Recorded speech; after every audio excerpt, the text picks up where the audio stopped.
Adventures in time and space, told in future tense. Dimension X.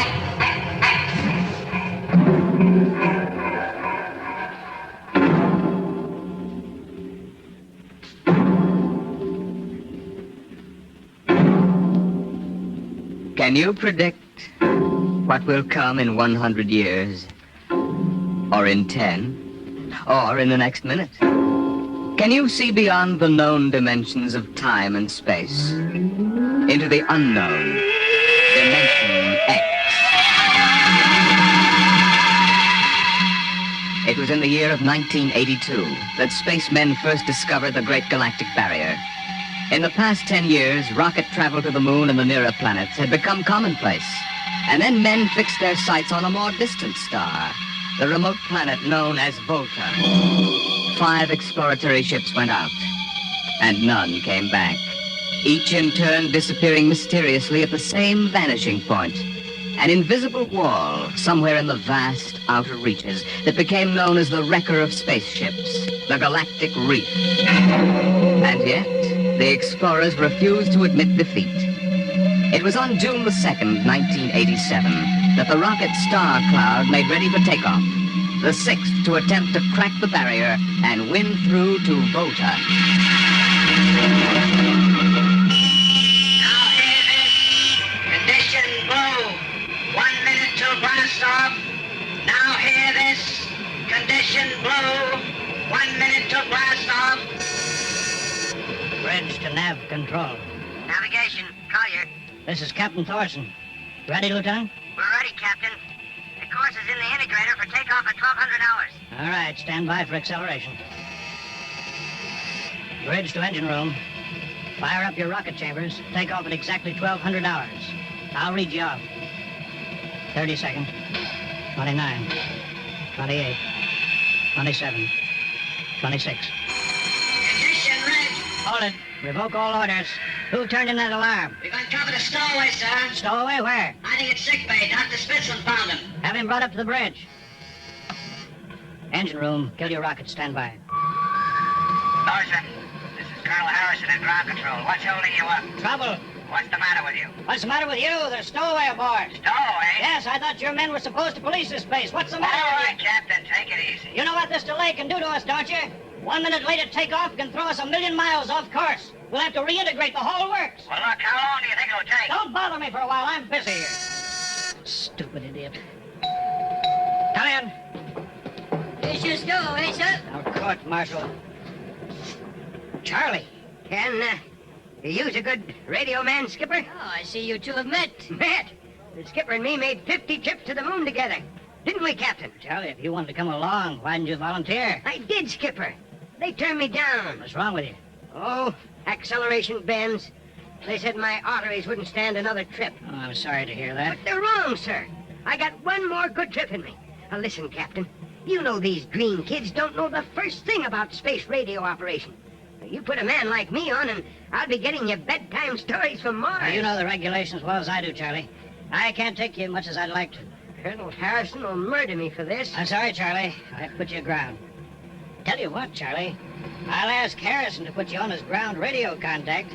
It'll seem as if you're right here with us. He won't do it, sir. He'd better. I'll have him busted to corporal for letting you sneak aboard. You'd be better off, Charlie. Paulson, Yes, sir. I'm sending a man down from the bridge. Put him aground. Give him time to clear the launching platform. Yes, sir. So long, Charlie. Sorry. Well, good luck, Skipper. I thought you were going to have him drawn and quartered. Been anybody else, I would have, Smitty. But Charlie, well, Charlie's kind of special. He's been with me since my first command. We began the regular run to the moon. He wanted to come along this time. Well, it's only through loyalty to me. You know, Lewis, I didn't realize it before, but you're almost human. Navigation. Lieutenant Collier. Nav control, Collier. Lieutenant, how badly we fouled up. Can you recalculate the course, or shall I cancel the takeoff? I've already plotted a new course on the integrator, sir. Now, that's quick work. Are you sure? Positive, sir. All right, Collier. Putting it in your hands. We'll blast off in your signal. Lewis, isn't that a lot of responsibility for a young green officer? Yeah, but if he can't do his job, I'd rather find out now than at the Galactic Barrier. Bridge to engine room. Ready your rockets. Prepare to blast off on navigator signal.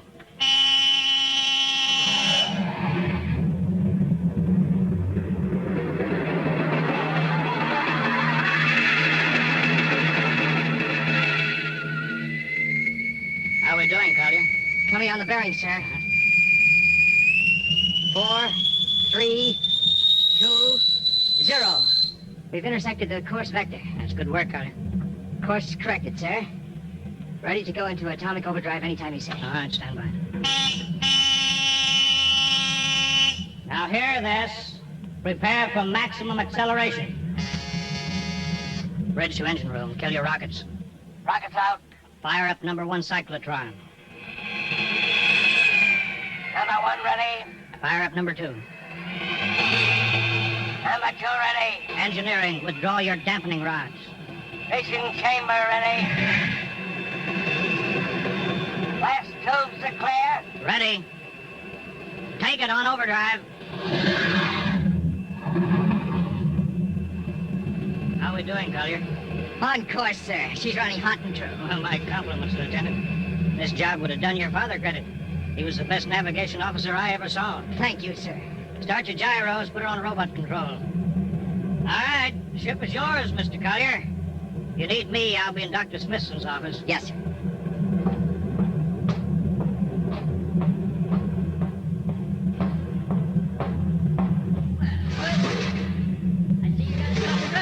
You can thank young Collier for that. Chip off the old block. Oh, you knew his father, huh? Matter of fact, I knew him very well. First-rate spaceman. Is he the one who, Yeah. Yeah, he was lost in the galactic barrier on the second ship we sent out to Volta. Louis, just what do you think this galactic barrier is? Your guess is as good as mine, Doc. All I know is that 5 ships have gone into it, and none of them have come back out. You think it's an it. How about Mestrovic's theory that it's a time warp in space, but that the ships reach it and slip into another dimension? I think that's rubbish. My theory is that the galactic barrier is nothing more than a radioactive layer of some kind. What makes you say that? Well, we know that radar signals bounce off it like they were hitting an invisible glass wall. We know it destroys our ships and our crews in some way. There's no other logical explanation. What makes you think we can get through it? Because we're ready for it. The others weren't. Entire hull is completely shielded with lead. We can crack through any radioactive cloud ever detected. Besides, we're equipped with some new UHF radio devices that should enable us to maintain radio contact with Earth. Nothing can happen. Absolutely nothing. Who were you trying to convince, Louis? Myself, I suppose. Smitty, 5 ships are missing. And men like Prentice and Margetson and young Collier's father. I'm tired of seeing good men fed into that meat chopper. Then why are we going? We haven't any choice, Smitty. We're in a race. Kind of race where men and ships are expendable. Well, at least it won't be boring. I'll have to play physician morale builder and mother substitute for 112 slightly nervous men. Your morale doesn't sound too good, Doctor. As morale officer, I can state without fear of contradiction. It's terrible. And something tells me that as we approach that galactic barrier, I'm not going to be alone.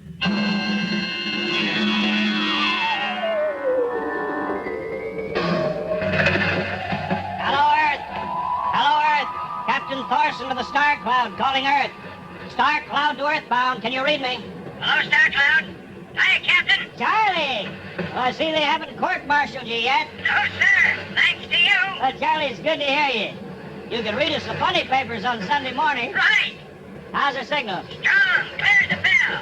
All right, here's our log report for Colonel Harrison. Ready? Shoot.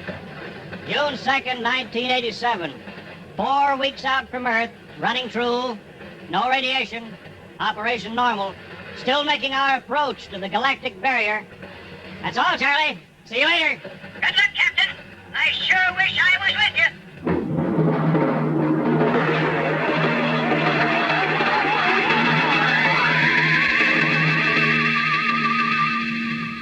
How's the morale, Smitty? Well, the men know we're getting closer to the barrier. They're beginning to show a little tension, Louis. How's their physical condition? Any sickness? About half the crew has come down with space blues. Badly? Oh, same as usual. Lips and hands with a bluish cast. Eyes sensitive to infrared. I don't know. When I first started flying these tin cans, nobody ever heard of space blue. Well, there's a new theory that it's caused by the terrific acceleration of these atomic overdrive ships. The change in gravity affects the circulation. What do you think? Oh, I think it's psychosomatic.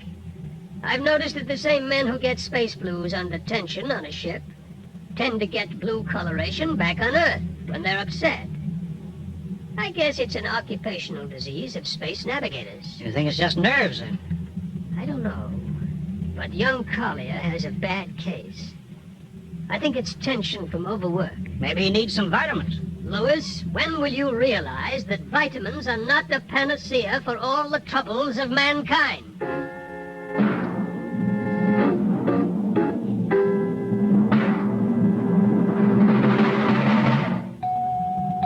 Come in.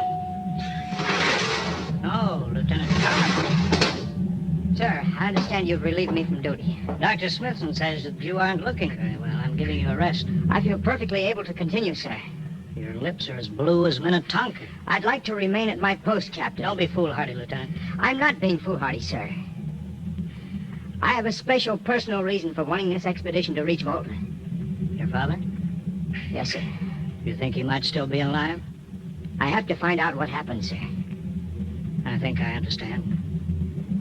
Very well, Collier. Report back to duty.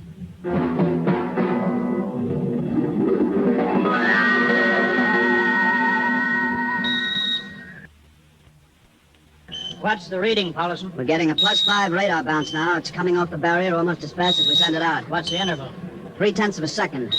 Shortening steadily. At this rate, we'll hit the wall in the next few minutes. All right, alert the crew. Sound general quarters. Now hear this. Condition red. We are now approaching the galactic barrier. All hands to stations. All radiation detectors to be fully manned. Full security will prevail until further notice. That is all. Paulson, Aye, sir. radar bounces up to +6. We better try to make final contact with Earth. Spark's still trying to raise the base? Yes, sir, but he's not having much luck. There seems to be some interference. That's the radio room now. Yes? You've got him? Cut in the bridge speaker. The captain will take it from here. Hello. Star Cloud to Earthbound. Can you hear me, Earth? Hello, Skipper. I can barely read you. We're getting heavy static from sunspots. That's not sunspots. We're right on top of the galactic barrier. Stick with us, Charlie. We're switching to the automatic sender now, so you can track us in. Okay. If we crack the barrier and come through still in one piece, I'll try to get back to you on the high-frequency band. Gotcha, Skipper. Don't worry. I'll be waiting. So long, Charlie. So long, Star Cloud. We must be getting awfully close now, Captain. The echo's bouncing back so fast it's almost beating the signal. When they coincide, hold onto your hat. That's when we run into the wall. Any second. Hold on. Well, here goes nothing. Here it comes.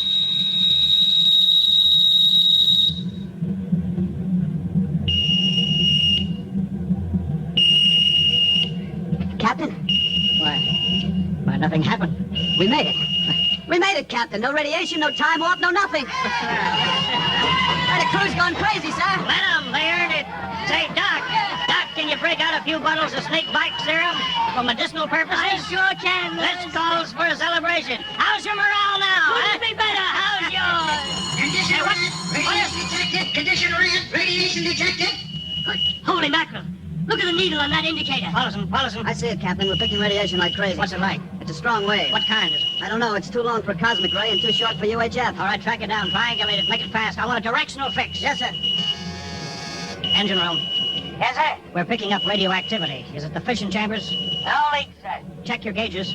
Nothing here, Captain. Must be coming from outside. Damage control. Yes, sir.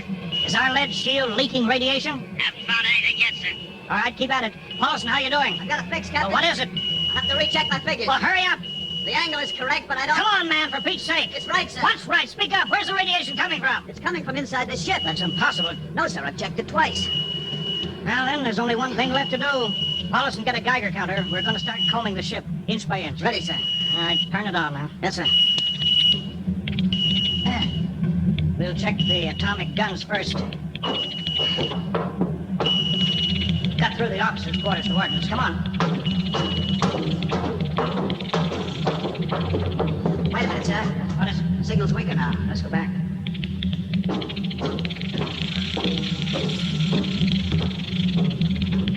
Hold it. Seems strongest right about here. It doesn't make sense. Whose cabin, sir? Lieutenant Collier's. Collier! He's probably down in nav control, sir. Try the door. That's not locked, sir. It's in here, all right. Listen to that counter. Strongest over here. Over that wall cabinet. It's locked. Smash it. All right, shut off the Geiger counter. What do you make of this, Pollinson? It looks like some sort of portable transmitter, sir. Must be foreign manufacture. I don't recognize the calibration symbols at all. Never seen anything like it. Which raises a small question. What is Lieutenant Collier doing with a transmitter in his cabin? I don't know, sir. Well, I intend to find out, Paulson. Get down to nav control. Bring Collier up to the bridge. On the double. Well, hadn't we better find some way to shut this thing off first? I know a way.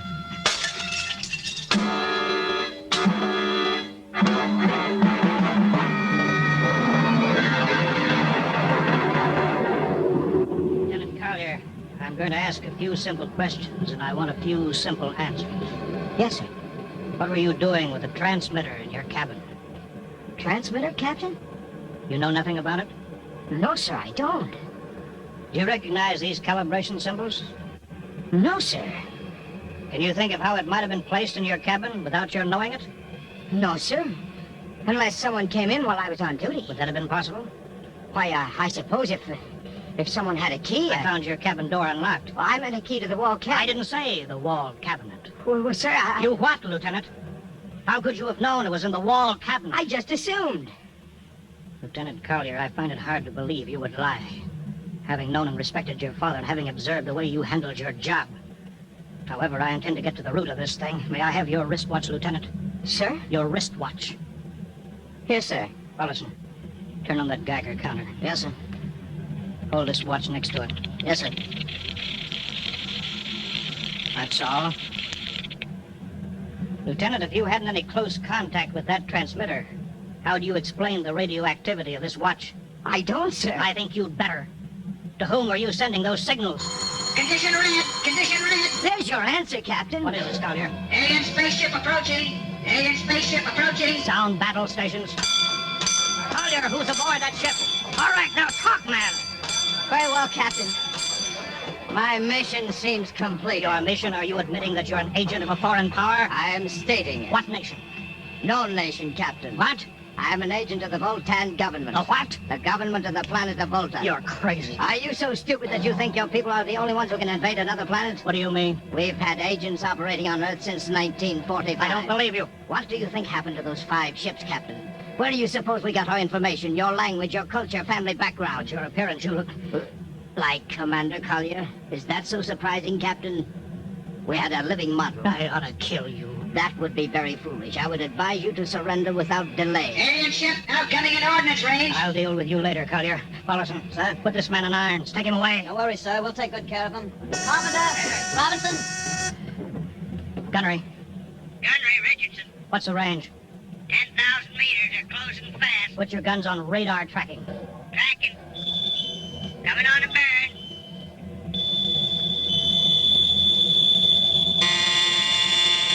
Fire. Fire! Richardson, you hear me? Fire! What's the matter down there? Did you hear me? Richardson, answer me. It's no use to shout, Captain. Collier, Yes, Captain. how'd you get loose? Where's Paulson? Lieutenant Paulson is dead. All stations, Lieutenant Collier has escaped. Seize him, man! Don't waste your breath. Your men can't hear you, Captain. What? Those still alive are my men. You're lying. No, Captain. Every ship that has ever left Earth was controlled by a Voltan crew. That's impossible. Those were hand-picked men. Handpicked by us. I don't believe you. Then why not call for help? Carpenter, Robinson, Haley, report! Carpenter, Robinson! You see, Captain, it is quite useless. I would advise you to sit very quietly and do nothing. It isn't possible. They can't all be dead.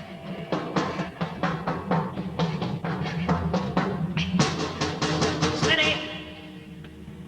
Dr. Smithson! Smitty! Smitty, what have they done to you?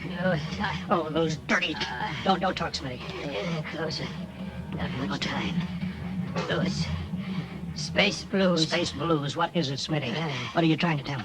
All men with space blues. Of all times. Here, let me help you, Smitty. No, Louis. Get message back to Earth.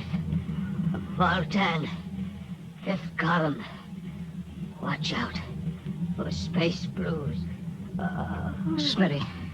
Smitty.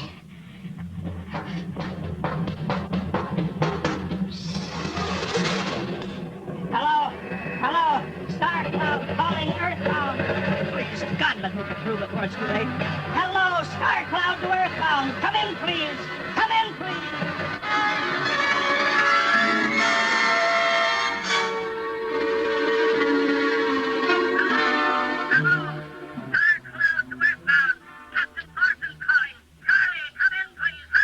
Hello? Hello, can you hear me, Charlie? Skipper, is that you? Are you getting my signal? It's coming in a little louder now, Skip. Keep sending. Thank God, Charlie. Now listen to me. Not much time. Get word to Colonel Harrison. Crew mutinied. Most of crew members Voltan. What? Voltan. Spell that. V-O-L. Voltan. That's right. They're from the planet Volta. Skipper, are you all right? Charlie, this is serious. They'll be here any second now. Listen. They have a fifth column on Earth. They're planning to invade you. You don't mean it. Of course I mean it. Tell Harrison that they're posing as humans. You can detect them by space blues. You got that? Only Voltans get space blues. Charlie, do you hear me? Space Blue. I get you. They're breaking in, Charlie. I'm depending on you now. Warn everybody. Captain. They open the door. Go on, Charlie. Tell Harrison that. Captain. Captain Thorson. Hello. Hello, Star Cloud. Come in. What's the trouble, Sergeant? We're just trying to raise the Star Cloud, Colonel. Had any luck? No, sir. No contact. No contact? No, sir. Nearly an hour since they hit the galactic barrier. I don't understand why they haven't tried to get back a message.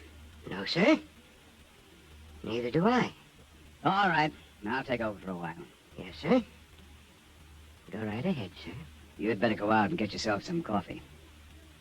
Charlie, you look a little blue around the gills.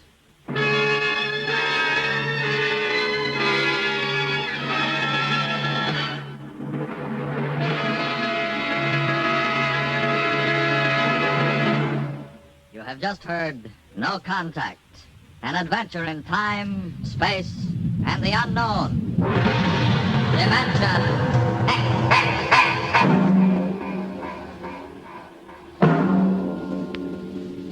Next week, we have a nice, blood-curdling little story that starts with these two sentences. The last man alive on Earth sat alone in a room. And then there was a knock on the door, which raises the question, what knocked on the door? Left to its own devices, the human mind supplies a vaguely horrible answer. But it wasn't so horrible. Really. You'll see next week when we present Knock.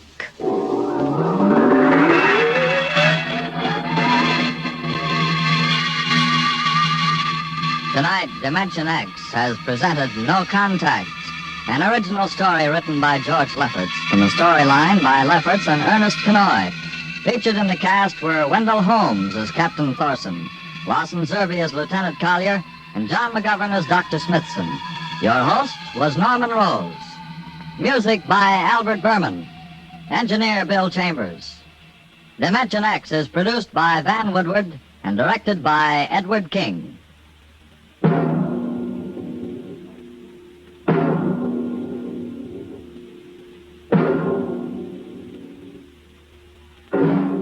Tomorrow, hear Sam Spade. Now, it's Truth or Consequences on NBC.